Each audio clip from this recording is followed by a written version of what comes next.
সুপ্রিয় দর্শক আসসালামু আলাইকুম, কেমন আছেন সব? আশা করি আল্লাহর মধ্যে ভালোই আছেন।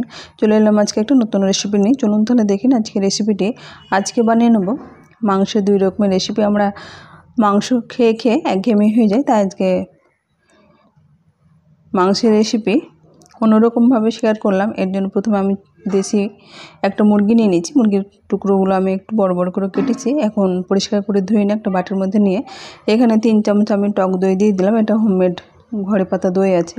আর 1 চামচ লবণ, 1 চামচ হলুদ গুঁড়ো দিয়ে এটা ভালোভাবে মাখিয়ে রেখে দেবো 1 ঘন্টার জন্য। এটা মাখিয়ে আমি ঢাকা দিয়ে রেখে দিচ্ছি। অন্যদিকে ততক্ষণ আমি মশলাটা রেডি করে নেব। এইদিকে নিয়েছি আমি একটা মিক্সিং জার।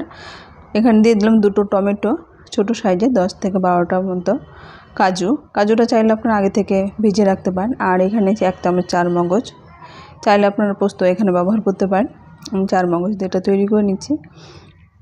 চারমগজটা পরিষ্কার করে ধুয়ে নিয়ে এটা দিয়ে দিলাম। এখন এখানে অল্প পরিমাণে জল দিয়ে এটাকে ব্লেন্ডারে ব্লেন্ড করে নিচ্ছি। এখানে যেহেতু টমেটো আছে, এটা খুব অল্প পরিমাণে জল লাগে। এটা ভালোভাবে ব্লেন্ড করে নেব। অন্যদিকে ওভেনে একটা কড়াই বসে কড়াইটা ভালোভাবে গরম করে নিয়ে এখানে সরিষার তেল দিয়ে দিলাম 200 গ্রাম মতো। আর এখানে 4টে পেঁয়াজ এরকম টুকরো করে কেটে নিয়েছি। পেঁয়াজটা এখন হালকা ব্রাউন কালার করে ভেজে নেব। এখানে পেঁয়াজটা যাতে তাড়াতাড়ি ভাজা যায় তাই অল্প পরিমাণে লবণ দিয়ে দেবো।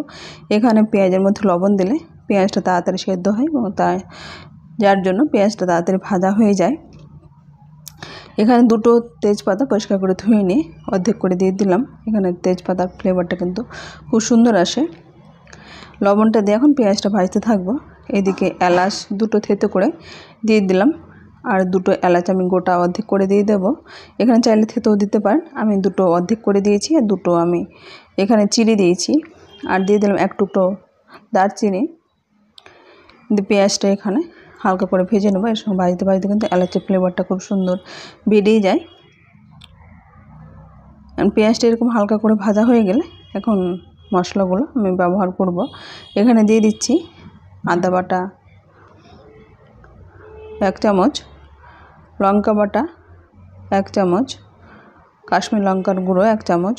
এখানে মশলাটার মধ্যে তেলের মধ্যে দিলে কাশ্মীর লঙ্কার গুঁড়োটার কালারটা খুব সুন্দর আসে, তাই আমি এর মধ্যে এখন দিয়ে মশলাগুলো বাকিটা ব্যবহার করব। এখানে ব্লেন্ডার জারে টমেটো, কাজু এগুলো ব্লেন্ড করে নিয়েছিলাম সেটা এখন এর মধ্যে দিয়ে দেবো। দিয়ে মশলাটা ভালোভাবে কষতে থাকবো। এখানে মোটামুটি 7 থেকে 8 মিনিট মতো কষে নেব।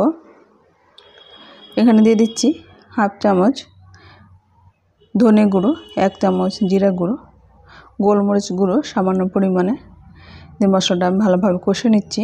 মশলাটা কষতে কষতে যখন তেলটা ছেড়ে যাবে তখন বুঝে নিতে হবে মশলাটা পারফেক্ট কষা হয়েছে। মশলাটা ভালোভাবে তেল ছাড়তে শুরু করেছে। এখন মশলা বাটিটা ধুয়ে আমি অল্প পরিমাণে জল দিয়ে দেবো, যাতে আরও কিছুক্ষণ মশলাটা ভালোভাবে কষা হয়, মশলাটা পুড়ে না যায় সেটা খেয়াল রাখতে হবে। মশলাটা থেকে তেল ছাড়তে শুরু করেছে, দেখে বুঝতে পারছেন। কাঁচা পেঁয়াজের যে গন্ধ আছে সেটা যেন না থাকে। মশলাটা থেকে তেল ছেড়ে দিয়েছে, দেখে বুঝতে পারছেন এরকম। এখন মাংসটা এদিকে 1 ঘন্টা হয়ে গেছে মাখা। আমি মাঝে মাঝে উল্টে পাল্টে এটা নেড়ে দিচ্ছিলাম। মাংসটা নেড়ে দিলে এরকম দইটা আর লবণ হলুদটা ভালোভাবে এর মধ্যে ঢুকতে পারে। এখন মাংসটা দিয়ে ভালোভাবে নেড়ে চেড়ে বাটিটা ধুয়ে আমি অল্প পরিমাণে জল দিয়ে দেবো। এখন এটা নেড়ে চেড়ে ঢাকা দিয়ে রেখে দেবো 15 মিনিটের জন্য মিডিয়াম ফ্লেম করে দিয়ে। 15 মিনিট পরে ফিরে আসলাম ঢাকনা উঠিয়ে। এখন দেখে বুঝতে পারছেন মশলাটা থেকে কিন্তু তেল ছাড়তে শুরু করেছে। মাংসটা ভালোভাবে কষে নিচ্ছি, যেহেতু 1 ঘন্টা আগে মাংসটা মাখা হয়েছে। আর 15 মিনিটের মধ্যে আমি মাঝে মাঝে এটা নেড়ে দিয়েছিলাম। এখানে আরও 5 মিনিট আমি ফুল ফ্লেমে নেড়ে চেড়ে মাংসটা ভালোভাবে কষে নিলাম। মোটামুটি 20 মিনিট মতো এখানে ভালোভাবে কষে নিলাম। এখন অল্প পরিমাণে জল দিয়ে মশলাটা যাতে মাংসের মধ্যে ঢুকতে পারে এখন এটা কষে নেব আরও 5 থেকে 10 মিনিট মতো। তারপরে এখন এখানে দিয়ে দিচ্ছি ধনেপাতা কুচানো, অল্প পরিমাণে লবণের পরিমাণটা কম আছে, একটু টেস্ট করে নিয়ে লবণটা দিয়ে দিলাম। এখানে টক দই যেহেতু দেওয়া আছে তাই অল্প পরিমাণে চিনি ব্যবহার করলাম। এখানে চিনিটা না চাইলে আপনি নাও ব্যবহার করতে পারেন। আর দিয়ে দিচ্ছি ভাজা মশলার গুঁড়ো। এখানে এলাচ তেজপাতা এগুলো সবগুলো ভাজা মশলা আছে, গরম মশলা চাইলে দিতে পারেন। আমি এটা হোমমেড মশলা আছে তাই এটা ব্যবহার করলাম। এখন ঢাকা দিয়ে এটা রেখে দিলাম আরও 10 মিনিটের জন্য। 10 মিনিট পরে এটা ওভেন বন্ধ করে দেবো। খুব সহজে তৈরি হয়ে গেছে। এরকমভাবে রেস্টুরেন্ট স্টাইলে চিকেন কষা এরকমভাবে একবার তৈরি করবেন, অবশ্যই কমেন্ট বক্সে কমেন্ট করবেন। এরপরে চলে আসছি চিকেন 65। এটা দেশি মুরগি, এটা ব্রয়লার মুরগি দিয়ে এরকমভাবে বাচ্চাদের যে কোনো টাইমে, এটা বিশেষ করে বিকালে এরকমভাবে তৈরি করে দিলে খুব সহজে এরকমভাবে খেয়ে নেয়। এখন মাংসটা ছোটো ছোটো টুকরো করে কেটে নিয়ে এখন এর মধ্যে পরিষ্কার করে ধুয়ে জলটা ভালোভাবে ঝরিয়ে নিয়েছি। এখানে যাতে জল না থাকে সেটা খেয়াল করতে হবে। এখানে আমি দিয়ে দিচ্ছি লবণ, হলুদ গুঁড়ো। এখানে মশলা পরিমাণটা সবগুলোই লেখা আছে। জিরা, ধনে, গোলমরিচ গুঁড়ো, লঙ্কা বাটা, আদা বাটা, রসুন বাটা সবগুলো একসঙ্গে আমি দিয়ে, গরম মশলার গুঁড়ো, রসুন বাটা সবগুলোই দিয়ে এখন কাশ্মীরি লঙ্কার গুঁড়ো, এটা জাস্ট কালার হওয়ার জন্য। চাইলে এখানে টমেটো সস, সোয়া সস সেগুলো ব্যবহার করতে পারেন, আমি সেগুলো আর ব্যবহার করিনি। 2 চামচ কর্নফ্লাওয়ারটা দিলে এখানে ক্রিপসি যেটা মুচমুচে সেটা হবে। আর দিয়ে দিচ্ছি আমি 2 চামচ মতো টক দই।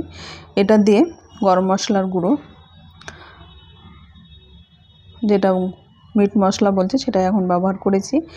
আর দিয়ে দিচ্ছি পেঁয়াজ বাটা 2 চামচ মতো দিয়ে এটা আমি 24 ঘন্টা, মানে এটা মোটামুটি 6 থেকে 7 ঘন্টা রাখলে যথেষ্ট। আমার কাজের ক্ষেত্রে হয়ে গেছে 24 ঘন্টা। তারপরে আমি এটা এখন বের করে নিই।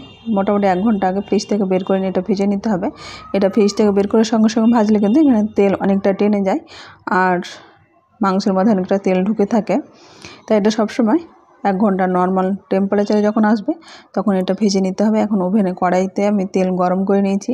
তেলটা ভালোভাবে গরম হয়ে গেছে। এখন মাংসগুলো এরকমভাবে অল্প অল্প করে দিয়ে এরকম একটু সময় নিয়ে মিডিয়াম ফ্লেম করে এটা ভেজে নিতে হবে। তাহলে উপর দিকটা কালারটা খুব সুন্দর আসে, ভেতর দিকটা ভালোভাবে সেদ্ধ হয়, ভাজা হয় ভালো। এরকমভাবে আমি একবার ভেজে উঠিয়ে নিলাম। একই রকমভাবে দ্বিতীয় ব্যাচে আমি এরকমভাবে মাংসগুলোকে মিডিয়াম ফ্লেম করে নিয়ে ভেজে নেব। এটা একটু ভাজতে সময় লাগে, কিন্তু ভাজাটা অতি দ্রুত হয়ে যায়, যেহেতু আমি মাংসটা আগে থেকে অনেক টাইম নিয়ে এটা ভিজিয়ে রেখেছিলাম। খুব সহজ এরকমভাবে চিকেন 65 বা চিকেন পকোড়া এরকমভাবে ভেজে উঠিয়ে নিলাম। খুব সহজে তৈরি হয়ে গেছে চিকেন 65। আমার রেসিপিটি কেমন হয়েছে অবশ্যই কমেন্ট বক্সে কমেন্ট করবেন। আজ তাহলে এই পর্যন্ত, ফিরে আসছি নতুন কোনো রেসিপি নিয়ে। ভালো থাকবেন, সুস্থ থাকবেন। আসসালামু আলাইকুম। আল্লাহ হাফেজ।